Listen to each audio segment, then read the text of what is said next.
Good morning, student. I'm Gopi Kumar Srivastava from ISS Sudamdi. This is a second video, second part. Second video का ये second part है क्योंकि पिछले जो part था हमारा स्टोरेज फुल होने की वजह से वीडियो अपलोड नहीं कर पाए या हो नहीं पाया, तो हमें स्टोरेज खाली करने के बाद अब मैं इस सेकेंड वीडियो को आगे बढ़ाना चाहता हूँ। मैंने इसके बारे में डिस्कस किया था सहारनपुर के बारे में, रेलवे के बारे में कि रेलवे लाइन बिछाया गया था, और भी मैं डिस्कस कर रहा हूँ। The British now living in the spreading मतलब पड़ा रहने वाला, फैला कर रहने वाला civil line area that come up in the north away from the Indian in the very city. मतलब ब्रिटिश इस तरह का जो बहुत जगह फैला हुआ जो जगह रहता था वहाँ रहने लगे। मतलब उनको जो जगह था वो खाली चाहिए था, वो ऐसा जगह रहना चाहते थे जहाँ पे कोई ना हो, ठीक है। तो वो गलियों को जो लाइन था उसे बहुत ही चौड़ा किया गया दिल्ली का, और वहाँ पे घर बना के वहाँ लोग ब्रिटिश लोग रहते थे। The Delhi College was turned into the school and the shut down in 1877। और यहाँ पे ये भी कहा गया दिल्ली को फिर स्कूल बना दिया गया, फिर धीरे धीरे उसे शॉट डाउन कर दिया गया, मतलब खत्म कर दिया गया है, ठीक है। अब हम लोग आते हैं प्लानिंग अ न्यू कैपिटल, एक नया कैपिटल का प्लानिंग करना, एक नया कैपिटल को बनाना। तो देखते हैं एक नया कैपिटल को कैसे बनाया गया। In 1887, the Viceroy Lieutenant organized a darbar to acknowledge the Queen Victoria as the Empress of the India। यहाँ पे ये कहा गया कि 1877 में वाइसरॉय जो लाइटन थे उन्होंने एक दरबार लगाया जिसमें वो ये बताना चाहते थे कि अब महारानी जो है वो इंडिया में वो एक्नॉलेज में जाना जाना चाहिए, उनका पहचान होना चाहिए, वो रानी की तरह माना जाएगी यहाँ पे इंडिया में भी। इस तरह से ये कहा गया है दरबार में। Remember that the Calcutta was still the capital of British. ये भी आप ध्यान दीजिए कि कलकत्ता अभी भी जो ब्रिटिश का कैपिटल है इंडिया, बट द ग्रांड दरबार was being held in Delhi. पर जबकि ग्रांड दरबार जो है दिल्ली में रखा गया। कैपिटल देखिए, ब्रिटिश का जो कैपिटल था उस समय इंडिया में वो कलकत्ता ही था, पर ग्रांड दरबार जो कहाँ रखा गया वो दिल्ली में रखा गया, ताकि वो किसके बारे में बताया जा सके, तो वो क्वीन विक्टोरिया के बारे में बता सके जो इंग्लैंड की महारानी थी, ठीक ना। तो आप इसे भूले नहीं। During the revolt, the British had realized that the Mughal emperor was still important to the people, and they saw him as their leader। यहाँ से एक क्वेश्चन भी बनेगा, ठीक है। वो मैं क्वेश्चन भी आपसे इस बुक में आप जरा ध्यान देंगे तो आपको इससे रिलेटेड क्वेश्चन मिलेगा, ठीक है। तो इसमें ये कहा गया कि क्यों दिल्ली को ही चुना गया वहाँ ग्रांड दरबार के लिए। तो यहाँ कहा गया कि मुगल एम्पायर जो है लोगों के पास अभी भी जो है एक इम्पॉर्टेंट पर्सन बन चुके थे।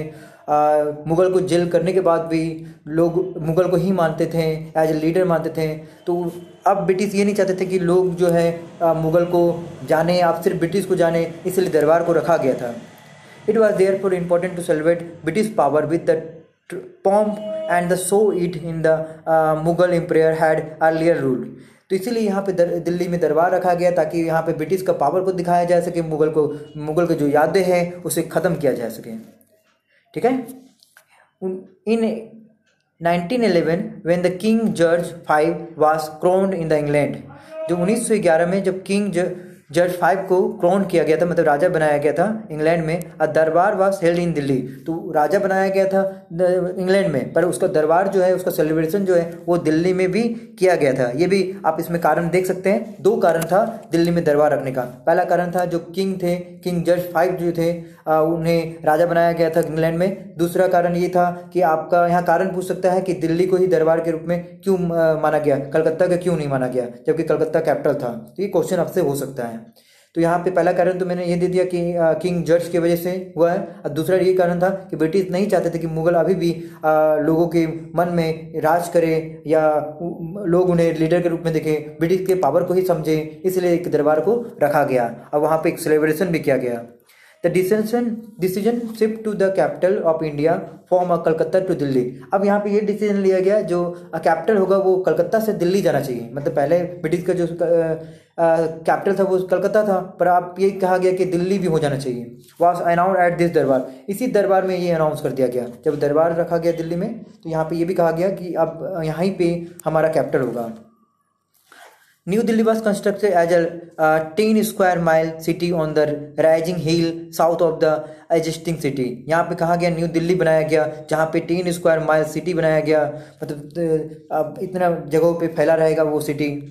To architects the Edward and the Lutyens and the Harvard Bakers were called on the design New Delhi and its building. मतलब इन दोनों को लोगों को बुलाया गया ताकि दिल्ली को डिजाइन किया जा सके, अच्छे से बनाया जा सके, एक नया दिल्ली बनाया जा सके. The government complex in the New Delhi consisted of the town, Mile Avenue, Kingway, जो एक बहुत ही एवेन्यू बनाया गया 2 माइल का जिसको किंगवे बोलते हैं, जिसे आज हम राजपथ बोलते हैं, जो आपको दिल्ली में देखने मिलेगा. That lead to the viceroy palace. ये आपका वाइसराय पैलेस बनाया गया था यहाँ पे. अब आज वो वाइसराय का जो उस समय जो पैलेस था, तो आप आज वहाँ पे आज हम उसे राष्ट्रपति भवन कहते हैं. मतलब हमारा जो राष्ट्रपति भवन है आज, वो पहले वाइसराय पैलेस हुआ करता था, और जो किंग्सवे था वो एक्चुअली में आज यहाँ पर हमारा राजपथ है. With the secretarial building on the either side of the Avenue. Avenue मतलब मार्ग, जो एक आप दिल्ली देख सकते हैं, दिल्ली जहाँ पे हमारा पार्लियामेंट है वहाँ पे देख सकते हैं गलियाँ बहुत चौड़ी चौड़ी है, ठीक है. 10 माइल में सिटी फैलाया गया है ना. और वहाँ पे जो सेक्रेटरियन हुआ करते थे जो ब्रिटिश के, वो एवेन्यू के जो मार्ग है उसके लेफ्ट एंड राइट में हुआ करते थे, रहते थे. मतलब इस तरह से डिजाइन किया गया था एक अच्छे तरीके से. The features of this government building were borrowed from the different period in India imperial history, but the overall look was classified classical Greece 5th century BCE. यहाँ पे ये कहा गया कि जो ओवरऑल जो गवर्नमेंट बिल्डिंग था उसको जो डिजाइन किया गया था वो हमारा ही डिफरेंट पीरियड इंडिया से लिया गया था, पर उसमें क्लासिकल ग्रीस लगाया गया था. मतलब कुछ different types of design use किया था ग्रीस का. अब हम लोग आते हैं BCE के बारे में. Abbreviations for the before common era, before current era और बिफोर क्रिश्चियन एरा. इसको आप क्रिश्चियन एरा से पहले वाला समय को कह सकते हैं. उस समय जिस तरह का बिल्डिंग बनाया जाता था उसी प्रकार का बिल्डिंग दिल्ली में भी आपका ग्रीस के द्वारा मतलब ग्रीस डिजाइन के द्वारा बनाया गया था. When referring the year to the birth of the Jesus Christ, when the Christian calendars start counting year, जब क्रिश्चियन के समय में जो हमारा कैलेंडर शुरू किया था उसी को हम लोग BCE कह सकते हैं. और ये आपका ये कहा जा सकता है ये जीसस के जन्म के पहले का समय है. एग्जाम्पल देख लेते हैं. द सेंट्रल डोम गुम्बद of the viceroy palace was copied from the Buddhist stupa. आप यहाँ पे ये देख सकते हैं कि जो डिजाइन किया गया था वो हमारा पुराने समय में जो बुद्धिस्ट का जो स्तूपा था उसी से जो सेंट्रल डोम बनाया गया था वाइसरॉय का पैलेस का. At the Sanchi and the red sandstone and the curved stream jalis were the borrowed from the Mughal architecture. मतलब हर चीज़ हर डिजाइन कहीं ना कहीं हमारे भारत के ही जगह से लिया गया था. But the new building had to be assessed जो ब्रिटिश इंपॉर्टेंट, पर यहाँ पे जो भी नया बिल्डिंग बना वो ब्रिटिश के इंपॉर्टेंट को दर्शाया जाएगा.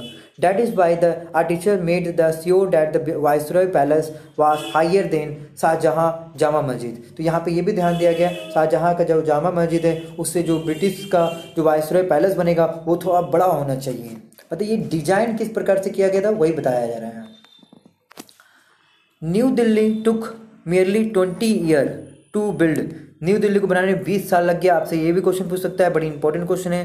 There were to be no crowded mohalla, no mazes of the narrow bylane. यहाँ पे ये कहा गया ना वहाँ बड़ा बड़ा मोहल्ला होगा ना ही कुछ शोर शराबा होगा. इस तरह से न्यू दिल्ली को डिजाइन किया गया था. In the New Delhi, there were 2 broad straight street lined with the sprawling mansion set in the middle of the large compound. ये कहा गया स्ट्रीट को चौड़ा बनाया जाएगा, ठीक है, और यहाँ पे मेंशन बनाया जाएगा, हवेली बनाया जाएगा, बड़ी बड़ी गलियाँ बनाया जाएगा. इस तरह से ब्रिटिश दिल्ली को तैयार किया गया था. The British so overcrowded spaces on the unhygienic and the unhealthy the sources of disease. British को ऐसा लगता था जो ओवर क्राउडेड जगह होता है, जो स्पेसेस होता है जहाँ ज़्यादा भीड़ होता है वहाँ बीमारियाँ ज़्यादा होती है. तो यहाँ से भी एक क्वेश्चन आ सकता है कि ब्रिटिश हमारे भारत के बारे में या दिल्ली के बारे में क्या सोचता था. It had to be green with the tree and the ensuring fresh air and the adequate supply of the oxygen. ये ध्यान दिया गया डिजाइन करते समय कि वहाँ पे ग्रीन मतलब पेड़ पौधे होंगे और वहाँ पे फ्रेश एयर आना चाहिए, वहाँ पे एडिक्वेट ऑक्सीजन मिलना चाहिए. ये सभी बातों पे ध्यान दिया गया था, ठीक है. So this topic is also completed. In the third video, I am discussing about life in the time of partition. इसके मैं डिस्कस करूँगा, पर आपको यहाँ से बहुत सारे क्वेश्चन हैं, वो भी बिल्कुल मैं PDF में भेजूँगा, आपको उसे बनाना है। आप ध्यान दीजिए कि आपको उसे कैसे बनाना है, क्या करना है, ठीक है। और इस चैप्टर को आप अच्छे से याद रखिए, डेट याद रखिए, कौन वायसरॉय था, किस समय था, कौन मुग़ल एम्पायर था, किस समय था, दरबार कहाँ लगा था, क्यों लगा था, ये सभी क्वेश्चन जो है बड़ी इंपॉर्टेंट है, ठीक है। कि जिन्नत उल मस्जिद क्या होता है। तो देखा जाए बहुत सारे क्वेश्चन जो है इस टॉपिक से, इस वीडियो से बन सकता है।